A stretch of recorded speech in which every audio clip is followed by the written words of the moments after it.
The Education Takeover. How Rockefeller Reshaped American Schools. In 1903, the General Education Board, or GEB, was established with publicly stated altruistic goals.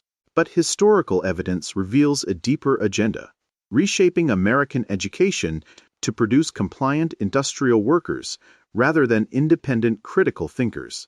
You see, during the early 1900s, industrialists like John D. Rockefeller Sr. faced a big problem. The transition from agrarian and artisan work to factory labor required a completely different kind of worker. Factory owners needed people who were punctual, docile, and sober, traits that were alien to those used to setting their own hours and working independently. The traditional education system, limited as it was, still emphasized some degree of independent thought. Industrialists saw this as unnecessary and even problematic for their workforce needs, so they set out to change it. Frederick T. Rockefeller's advisor and GEB trustee, revealed the board's true philosophy in 1913 in what became known as Occasional Letter No. 1. Here is what he wrote. In our dream we have limitless resources, and the people yield themselves with perfect docility to our molding hand.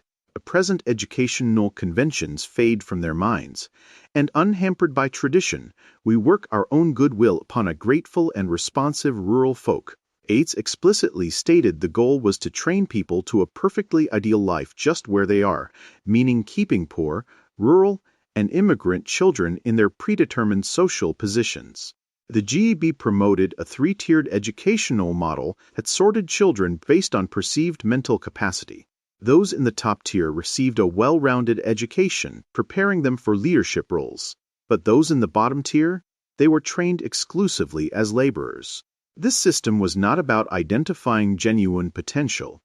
CEU is about reinforcing existing class structures and ensuring a steady supply of compliant workers. Beneath the stated curriculum of reading, writing, and arithmetic lay the true purpose: training in punctuality, obedience, and repetitive work. These were the essential requirements for factory labor, where workers needed to take orders from a management hierarchy without questioning.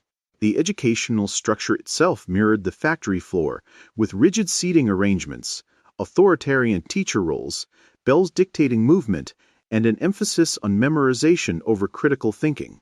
Creativity and intellectual autonomy were deliberately suppressed. Rockefeller poured huge sums into the GEB, making it the largest philanthropic gift in U.S. history at the time. But this generosity came with strings attached.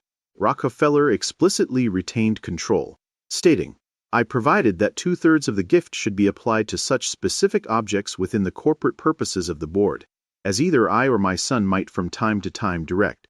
The GEB strategically targeted universities and teacher training institutions to ensure future educators would perpetuate their model. By 1929, they had given massive grants to Harvard, Columbia, and George Peabody College for teachers. The goal, as a Rockefeller agent stated in 1909, was to gain control of the educational institutions of the country. Not everyone accepted this quietly. The National Education Association released a statement in 1914 saying, "We view with alarm the activities of the GEB." Critics recognized that a private organization was effectively controlling public education to serve private industrial interests. The GEB's influence extended far beyond its closure in 1964, having distributed over $324 million total. The educational model it championed, emphasizing conformity and standardization over critical thinking, remains embedded in American schooling. The system successfully shifted education's purpose from teaching people how to think to teaching them what to think, creating generations trained for compliance rather than innovation, exactly as Rockefeller intended. But now, the industrial education model designed to produce compliant workers is catastrophically misaligned with the information age, and AI is accelerating its collapse by democratizing the very knowledge that educational institutions once gatekept. This represents an existential threat to the power structures that have controlled learning for over a century. AI tools like ChatGPT now provide every student an amazing personal tutor. This means anyone with internet access can bypass traditional educational gatekeepers entirely. The technology excels at moving raw data through information to knowledge, automating what once required extensive study or specialist training. Perhaps most threatening to educational establishments is the shift toward show us what you can do rather than show us your paper's hiring practices. When AI enables anyone to acquire knowledge and demonstrate competency outside traditional channels, the value of expensive, time-consuming degree programs collapses. Educational institutions face a fundamental choice: adapt by embracing AI to enable genuine critical thinking and individualized learning, or attempt to suppress these tools to preserve gatekeeping authority. Many are choosing suppression, implementing policies that stifle experimentation and ultimately accelerate their own irrelevance. The resistance is understandable.